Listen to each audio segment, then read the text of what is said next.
These aren't just flops. They're train wrecks so embarrassing, Hollywood wishes you'd forget they ever existed.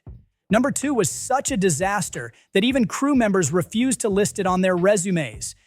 And number 9 was so bad, both its director and its star begged to be let go. This is a movie so disastrous it's practically a masterclass in humiliation. It grossed just $126 in the US on its opening day. That's about 12 people showing up. Worldwide, the movie barely scraped together $2.7 million, making it one of the most pathetic box office flops in history. Starring Kevin Spacey, Ansel Elgort, and Taron Egerton, the movie was filmed in 2015 but didn't limp into theaters until 2018, right after Spacey's scandal exploded. Unlike All the Money in the World, where he was edited out entirely, his performance here stayed intact. But marketing a movie with Spacey front and center? Yeah, not a great idea. Critics panned it, the audience stayed home, and the film became the cinematic equivalent of tumbleweeds. Ironically, Spacey's performance got the only praise. Too bad nobody saw it. With big names like Charlie Sheen, Christopher Lloyd, and Hilary Duff, this film somehow ended up a box office disaster. With a reported budget of $65 million, this animated train wreck made a grand total of $73,000. The film's production was so chaotic, the studio claimed hard drives were stolen, but crew members later said that was probably a lie to hide the endless delays. Here's where it gets hilariously pathetic. The director, Lawrence Kasanoff, thought his studio was the new Pixar and believed this movie would launch a massive franchise, complete with merchandise and even a Foodfight on Ice show. Instead, he demanded her takes for animated scenes, didn't understand how animation worked, and kept telling the team to make everything 30% more awesome until he was finally fired. Most animators won't even list this train wreck on their resumes, and honestly, who could blame them? Starring Ben Affleck and Jennifer Lopez, Gigli was supposed to be a blockbuster. Instead, it became a cultural punchline. Jennifer Lopez earned $12 million, and Affleck pocketed $12.5 million, meaning their combined paychecks alone were over 3 times the movie's total gross. By the third weekend, the movie dropped from 2,215 theaters to just 73, a 97% drop, largest ever. Some UK cinemas gave it 1 week before yanking it. Director Martin Brest didn't survive this fiasco. Sony's decision to turn his mob film into a romantic comedy killed his career. According to Matt Damon, Ben Affleck twitches when this film is mentioned. You can't get more pathetic than a grand total of $30 at the box office. Released in 2006, this thriller starring Katherine Heigl, Tom Sizemore, and Leo Grillo managed to gross $30. That's right, $30. 6 people bought tickets, and 2 of them asked for refunds. Here's how it happened. To meet union rules, the producers rented a single theater in Dallas for $1,000 and screened the movie once a day for a week. No marketing, no press, just tumbleweeds in the seats. Even the makeup artist had to buy her own ticket. By the end of its run, Zyzzyx Road set the record for the lowest-grossing film in U.S. history. The film eventually earned $368,000 overseas. Joe Pantoliano said it best. You usually can't tell when a movie is going to be shit, but on that one you could. He was talking about The Adventures of Pluto Nash, a sci-fi comedy that redefined box office failure. Eddie Murphy, who starred in the film, only took the role for the paycheck. He ended up funding massive reshoots, directing new scenes himself, and still refused to promote it. Even Alec Baldwin wanted his name off the credits.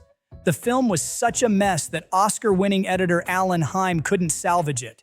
His advice? Reshoot nearly everything. And Hollywood did, burning through Murphy's money before it all crashed and burned. Imagine a $30 million movie so bad it made just $168,000 worldwide. That's United Passions, a FIFA-funded biopic released in 2014, right as FIFA faced its biggest corruption scandals.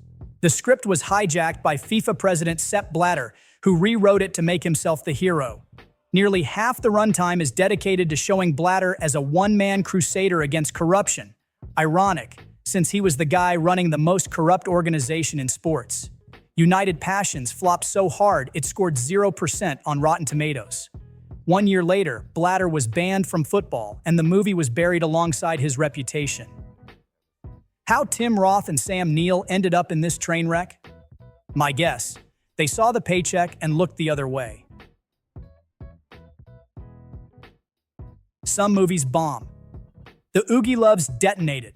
With a $60 million budget, including marketing, it grossed just $1.1 million, making it one of the worst wide-release openings in U.S. history. To put that in perspective, some theaters barely sold 5 tickets the entire week, and 2 of those were refunded. The movie was pitched as an interactive, paradigm-shifting experience for kids. Translation? Let's encourage toddlers to shout, scream, and dance in the aisles. This genius idea came to the creator during a screening of Medea Goes to Jail, where the audience shouted advice at the screen. He thought, what if kids did that but louder? Spoiler, it didn't work. Nominated for 2 Razzies, the movie lost to Twilight Breaking Dawn Part 2. But at least Twilight made money. Before the Oogieloves set the bar for box office humiliation, there was Delgo.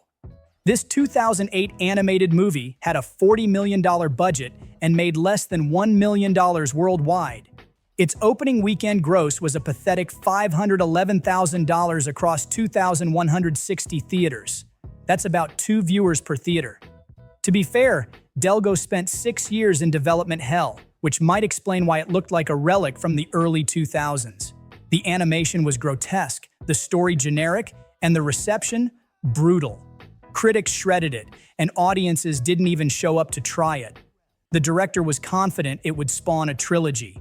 Instead, it spawned pity. Cutthroat Island isn't just a bad movie, it's a financial disaster. So epic, it made Hollywood afraid of pirates for nearly a decade.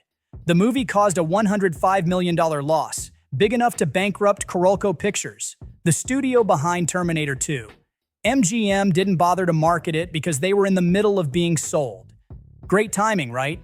Director Renny Harlin blew through the budget, partly because he couldn't find a male lead willing to take a backseat to Geena Davis. He put in $1 million of his own money to rewrite the script, like that was gonna help.